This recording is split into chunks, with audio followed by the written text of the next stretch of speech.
Hi ನಮಸ್ಕಾರ ಎಲ್ಲರಿಗೂ. ಇವ್ರಿಗೆ ಸ್ವಲ್ಪ ಲಾಂಗ್ ಹೇರ್ ಇರೋದ್ರಿಂದ ಉದ್ದ ಕೂದಲು ಇರೋದ್ರಿಂದ ಇವ್ರಿಗೆ ಟ್ರೆಡಿಷ್ನಲ್ ಆಗಿ ಯಾವ ರೀತಿ ಒಂದು ಕೂದಲಲ್ಲಿ ಒಂದು ಡಿಸೈನ್ನ ಮಾಡ್ಬೋದು ಅಂತ ಹೇಳ್ತೀನಿ.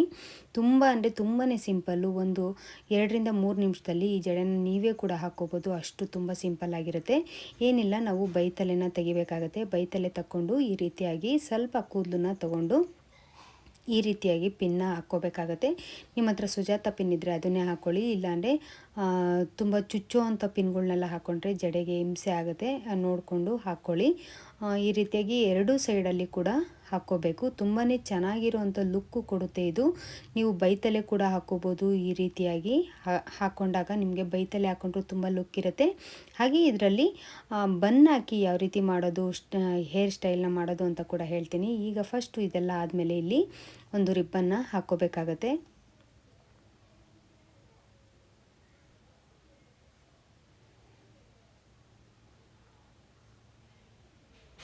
ಈ ರೀತಿಯಾಗಿ ಒಂದು ರಿಬ್ಬನ್ನ ಟೈಟಾಗಿ ಹಾಕ್ಕೊಂಡು ಆಮೇಲೆ ಇದಕ್ಕೆ ಬನ್ನ ನಾವು ಹಾಕ್ಕೋಬೇಕಾಗತ್ತೆ. ನಿಮಗೆ ಬನ್ನು ಹಾಕ್ಕೊಂಡ್ಮೇಲೆ ನಿಮಗೆ ತುಂಬ ಥರ ವೆರೈಟೀಸು ಜಡೆಗಳು ಸಿಗುತ್ತೆ. ನಿಮಗೆ ಎಲ್ಲ ಥರದ್ದು ಜಡೆಗಳನ್ನ ಕೂಡ ನೀವು ಹಾಕ್ಕೋಬೋದು. ಬನ್ನ ಹಾಕ್ಕೊಂಡ್ಮೇಲೆ ತುಂಬ ನಿಮಗೆ ಎಲ್ಲ ಡಿಸೈನಲ್ಲೂ ಕೂಡ ನಿಮಗೆ ಹಾಕ್ಕೋಬೋದು. ಇಲ್ಲಿ ನಾನು ಇಲ್ಲಿ ಯು ಪಿನ್ನ ಹಾಕ್ಕೊತಾ ಇದ್ದೀನಿ. ಸೇಫ್ಟಿಗೋಸ್ಕರ ಹಾಕ್ಕೊತಾ ಇರೋವಂಥದ್ದು ಯು ಪಿನ್ನು.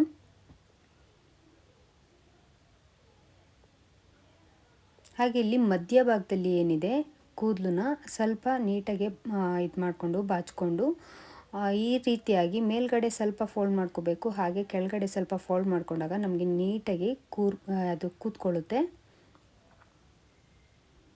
ಈಗ ಒಂದು ರಿಬ್ಬನ್ನ ಕೂಡ ಸೇರಿಸ್ಕೊಬೇಕು. ಅದಕ್ಕೆ ಈಗ ನೀಟಾಗಿ ಕೂತ್ಕೊಂತು. ಈಗ ಇವ್ರದ್ದು ಲಾಂಗ್ ಹೇರ್ ಇರೋದ್ರಿಂದ ಇಲ್ಲಿ ಸ್ವಲ್ಪ ನಮಗೆ ಕೂದಲು ಎಕ್ಸ್ಟ್ರಾ ಜಾಸ್ತಿನೇ ಉಳಿಯುತ್ತಲ್ವ. ಹಾಗಾಗಿ ಇದನ್ನು ನಾನು 2 ಸೈಡು ಸ್ವಲ್ಪ ಭಾಗ ಮಾಡಿಕೊಂಡು ಇಲ್ಲಿ ಎಣ್ಕೊತಾ ಇದ್ದೀನಿ. ಈ ರೀತಿ ಎಣ್ಕೊಂಡು ಮಾಡ್ಬೋದು. ನಾನು ಇನ್ನೊಂದು ವಿಡಿಯೋದಲ್ಲಿ ಫಸ್ಟ್ ವಿಡಿಯೋದಲ್ಲಿ ತೋರಿಸಿದೆ, ಅದು ಆ ಥರ ಕೂಡ ಮಾಡ್ಕೋಬೋದು. ಈ ಥರನೂ ಮಾಡ್ಬೋದು. ಸ್ವಲ್ಪ ನಿಮಗೆ ಯಾವ್ಯಾವ ಥರ ಬೇಕು ಅಂತ ನೋಡಿಕೊಂಡು ಕೂಡ ಮಾಡ್ಕೋಬೋದು. ತುಂಬಾ ಈಸಿ, ನೀವೇ ಕೂಡ ಇದನ್ನು ಮಾಡ್ಕೋಬೋದು. ಇಲ್ಲಿ ಕೂಡ ಒಂದು ಹೇರ್ ಪಿನ್ನ ಹಾಕ್ಕೊತಾ ಇದ್ದೀನಿ.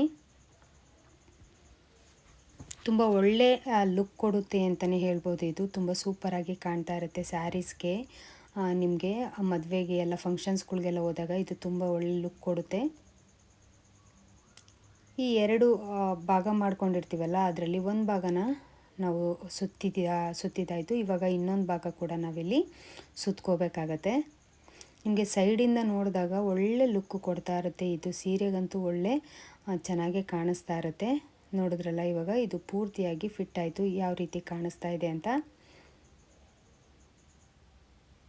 ನಿಮಗೆ ಹೂವು ಮುಟ್ಕೊಳ್ಳೋ ಅವಶ್ಯಕತೆಯೇ ಇರಲ್ಲ, ಅಷ್ಟು ಸೂಪರಾಗಿ ನಿಮಗೆ ಕೂಡ ಈ ಲುಕ್ಕು ಕಾಣಿಸ್ತಾ ಇರುತ್ತೆ. ಇಲ್ಲಿ ಜಸ್ಟ್ ನಾನೇನಿಲ್ಲ, ಸ್ವಲ್ಪ ಒಂದು ಫ್ಲವರ್ದು ಗೊಂಚಲು ಏನಿರುತ್ತೋ ಅದನ್ನು ಮಾತ್ರ ಇಲ್ಲಿ ಸಿಗಿಸ್ಕೊತಾ ಇದ್ದೀನಿ ಅಷ್ಟೇನೆ. ನೋಡಿದ್ರಲ್ಲ ಯಾವ ರೀತಿ ಒಳ್ಳೆ ಸೂಪರಾಗಿ ಕಾಣಿಸ್ತು ಅಂತ. ನಿಮಗೆ ಈ ವಿಡಿಯೋ ಇಷ್ಟ ಆಗುತ್ತೆ ಅಂತ ಅಂದ್ಕೊಂಡಿದ್ದೀನಿ. ಇಷ್ಟ ಆದರೆ ಸಬ್ಸ್ಕ್ರೈಬ್ ಮಾಡ್ಕೊಳ್ಳಿ. ಮುಂದೆ ಬರೋ ವಿಡಿಯೋದೊಂದಿಗೆ ಸಿಗ್ತೀನಿ. ಟೇಕ್ ಕೇರ್, ಬಾಯ್.